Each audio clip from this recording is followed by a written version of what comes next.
नमस्कार, मी सौरभ कोरटकर. TV9 मराठीमध्ये आपल्या सगळ्यांचं स्वागत. आता आपण बघूया 36 जिल्ह्यांमधल्या 50 महत्त्वाच्या बातम्यांचा आढावा. कोल्हापूर जिल्ह्याला पुराचा धोका कायम. पंचगंगा नदीची पाणी पातळी 47 फूट 5 इंचांवर पोहोचली. नागरिकांना सतर्कतेचा इशारा. कोल्हापूरच्या कुरुंदवाड शहराला पंचगंगा नदीचा वेढा. कुरुंदवाड नरसिंहवाडीमध्ये पहिल्या मजल्यापर्यंत पुराचं पाणी. अनेकांच्या घरात पाणी शिरलं तर शेतीचंही मोठ्या प्रमाणात नुकसान. कोल्हापुरात पंचगंगा नदीच्या पाणी पातळीत वाढ झाल्यानं शहराला पुराचा वेढा. कोल्हापुरातून रत्नागिरीकडे जाणारी वाहतूक बंद. शाहूवाडी तालुक्यातील कडवी नदीला पूर आल्यानं मलकापूरवरून येळणे कोपर्डेला जोडणारा पूल पाण्याखाली. 5 प्रमुख गावांचा संपर्क तुटला. रत्नागिरी कोल्हापूर महामार्गावरील वाहतूक ठप्प. कडवी नदीला आलेल्या पुराचं पाणी महामार्गावर. प्राधिकरणाकडून महामार्गावरती गस्त. कोल्हापूर मलकापूर जवळच्या कडवी नदीला पूर. गोळसवडे, मुसलमानवाडी आणि जावली गावचा संपर्क तुटला. चांदोली गावातील साकव पाण्याखाली. 100 घरांचा संपर्क तुटला.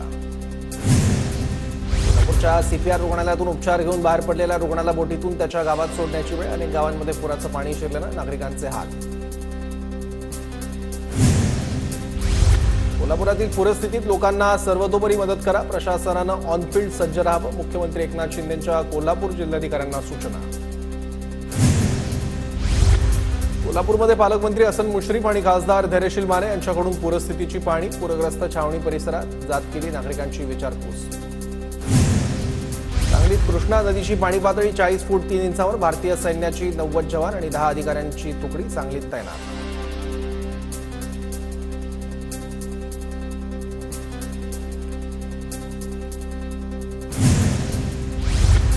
सांगलीत कृष्णेची पूरस्थिती नियंत्रणात. पूर परिस्थितीची सामना करण्यासाठी प्रशासन सज्ज. जिल्हाधिकारी राजा दयानिधी यांची माहिती. सांगलीतील पूरस्थितीची ड्रोन दृश्य. सांगलीच्या पूरस्थितीची लष्कर जवानांकडून पाहणी. लष्कराच्या तुकडीकडून सांगलीत मदत कार्य सुरू. सांगली महापालिका आपत्ती व्यवस्थापन केंद्रातून पूरस्थितीचा आढावा. सांगलीतील काही भागात गंभीर स्थिती. सांगलीतील पूरस्थितीचा काँग्रेस नेते विश्वजित कदम आणि खासदार विशाल पाटील यांच्याकडून आढावा. शहरातल्या पूर परिस्थितीची पाहणी करत पूरग्रस्त नागरिकांशी साधला संवाद. सांगलीत कृष्णा नदीच्या पाणी पातळीची जिल्हा पोलीस अधीक्षक संदीप घुगे यांच्याकडून पाहणी. NDRF टीमसोबत पाहणी करत थेट नदीतून घेतला आढावा. अहमदनगरच्या कोपरगावमधील हंडेवाडीत नदीत वाहून जाणाऱ्या तरुणांचा महिलेनं बचावला जीव. अंगावरील साडीच्या मदतीने स्वतःचा जीव धोक्यात घालून तरुणांना जीवनदान. 2 तरुणांना वाचवणाऱ्या ताराबाईंचं सर्वत्र कौतुक.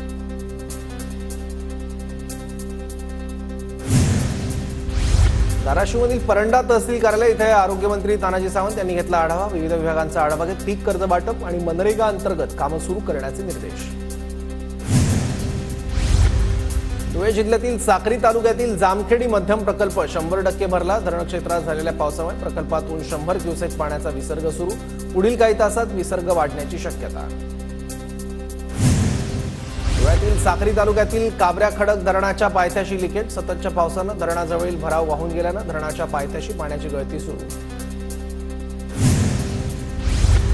नाशिकच्या इगतपुरीमधील भावली धबधब्याचं सौंदर्य खुललं. धबधबा पाहण्यासाठी पर्यटकांची गर्दी. भावली धबधब्याचं मनमोहक दृश्य TV9च्या दर्शकांसाठी.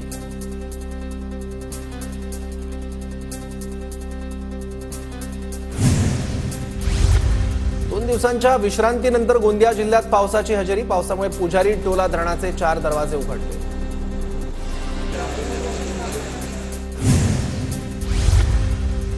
राजगड तालुक्यातील पानशेत ते दासवे रस्ता खचला. घाटमाथ्यावर गेल्या 4 दिवसांपासून सुरू असलेल्या पावसामुळे रस्त्याला भेगा. स्थानिकांकडून रस्ता वाहतुकीसाठी बंद. सातारा ठोसेघर महामार्गावरील बोर्णे गावच्या हद्दीत घाटामध्ये रस्ता खचला. घाटातून प्रवास न करण्याचं प्रशासनाचं आवाहन. ठोसेघर धबधब्याकडे जाणारी वाहतूक एकेरी मार्गानं सुरू. महाबळेश्वरमधील तापोळा देवळी रस्त्यावरील पुलाला भगदाड. अचानक पडलेल्या भगदाडामुळे कार अडकली. सुदैवानं जीवितहानी नाही. गडचिरोलीत अडकलेल्या पोलीस भरतीच्या विद्यार्थ्यांचं जिल्हा मुख्यालयात पोहोचवलं. पुरामुळे तालुका मुख्यालयात अडकले होते विद्यार्थी. TV9च्या बातमीनंतर विद्यार्थ्यांना मदत. अतिवृष्टीमुळे पुणे जिल्ह्यातील पर्यटन स्थळांवर पर्यटन बंदीचे आदेश 25 जुलै ते 29 जुलै दरम्यान पर्यटन बंद असल्यानं कासारसाई धरण परिसरातील शुकशुकाट. गोंदियातील इटियाडोह धरण 100% भरलं. इटियाडोह धरणाचे जिल्हाधिकारी प्रचित नायर यांच्या हस्ते जलपूजन. वीर धरणातून सोडलेलं पाणी पंढरपुरात दाखल. भीमा नदीवरील ऐतिहासिक जुना दगडी पूल पाण्याखाली. पुंडलिक मंदिरासह छोट्या मोठ्या मंदिरांना पाण्याचा वेढा. नाशिकच्या सोमेश्वर धबधब्यावर तरुणांची हुल्लडबाजी. बॅरिकेटिंग ओलांडून तरुणांची हुल्लडबाजी. पोलिसांच्या अनुपस्थितीमुळे धबधब्यावर पर्यटकांची गर्दी. भंडाऱ्याच्या गोसीखुर्द धरणातील पाण्याच्या विसर्गात घट. धरणातून 46,795 क्युसेक पाण्याचा विसर्ग. धाराशिवच्या परंड्यात रोजगार मेळाव्याचं आयोजन. विविध क्षेत्रातील 50 कंपन्यांचा मेळाव्यात सहभाग. आरोग्यमंत्री तानाजी सावंत यांच्याकडून निवड झालेल्या विद्यार्थ्यांना नियुक्तीपत्र. धाराशिवच्या परंड्यात उद्धव ठाकरेंच्या वाढदिवसानिमित्त रक्तदान शिबिराचं आयोजन. रक्तदान करत कार्यकर्त्यांकडून वाढदिवसाच्या शुभेच्छा. राष्ट्रवादी भवनाबाहेर शरद पवार गटाच्या जयंत पाटलांचे बॅनर झळकले. बॅनरवर जयंत पाटलांचा भावी मुख्यमंत्री म्हणून उल्लेख. अकोल्यात उद्धव ठाकरेंच्या वाढदिवसानिमित्त लावण्यात आलेले बॅनर अज्ञाताने फाडले. ठाकरे गट आक्रमक. ठाकरे गटाचं रास्ता रोको आंदोलन. अजय वारसकरांना येणाऱ्या धमक्यांबाबत अहमदनगर MIDC पोलीस ठाण्यात गुन्हा दाखल. धमकी देणाऱ्या अज्ञाताविरोधात दखलपात्र गुन्ह्याची नोंद. रत्नागिरीत पालकमंत्री उदय सामंतांकडून अधिकाऱ्यांना जाब विचारला. लांज्यामधील ग्रामीण रुग्णालयावरून सामंतांचा संताप. मराठा समाजाला दिलेले कुणबी प्रमाणपत्र रद्द करण्याच्या मागणीसाठी नांदेडमध्ये ओबीसी समाज आक्रमक. नांदेड ते नागपूर महामार्ग रोखल्यानं काही काळासाठी वाहतूक ठप्प.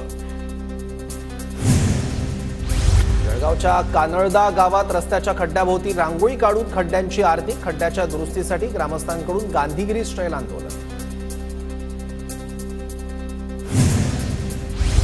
वर्ध्याच्या सेलूमधील गरमसूर गावात बसच्या फेऱ्या वाढवण्याची मागणी. बस उपलब्ध होत नसल्यानं विद्यार्थी त्रस्त. नांदेडमधील गेल्या 8 दिवसांपासून जिल्हाधिकारी कार्यालय येथे शिक्षक संघटनांचं धरणे आंदोलन. महिला शिक्षक आंदोलकांनी महाजनांच्या पाया पडत मागण्या पूर्ण करण्याची केली विनंती. परभणी जिल्ह्यात पावसाची संततधार सुरूच. मात्र निम्न दुधना प्रकल्प अद्यापही कोरडाच. परभणीकर दमदार पावसाच्या प्रतीक्षेत. नाशिकमधील 6 धरणं अद्याप ताणलेलीच. गंगापूर धरण समूह 40%वर तर 5 धरणात 0% पाणी साठा. नांदेडमध्ये शिक्षक समन्वय संघाचं भीक मागो आंदोलन. वेतनाच्या मुद्द्यावरून शिक्षक वर्ग आक्रमक.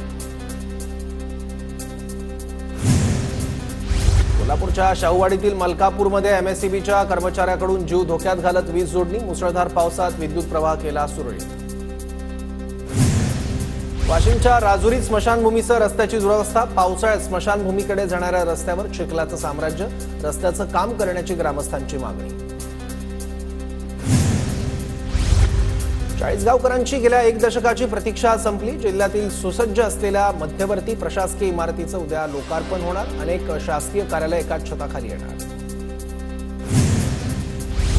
नाशिकच्या निलगिरी बाग परिसरातील सभागृहाचं मंत्री राधाकृष्ण विखेंकडून लोकार्पण. नागरिकांकडून अनेक वर्षांपासून होत होती मागणी. अमरावतीच्या नवसारी मार्गावर असलेल्या टायर गोडाऊनला भीषण आग. आगीवर नियंत्रण मिळवण्याचे शर्थीचे प्रयत्न सुरू. परिसरात मोठ्या प्रमाणात धुराचे लोट.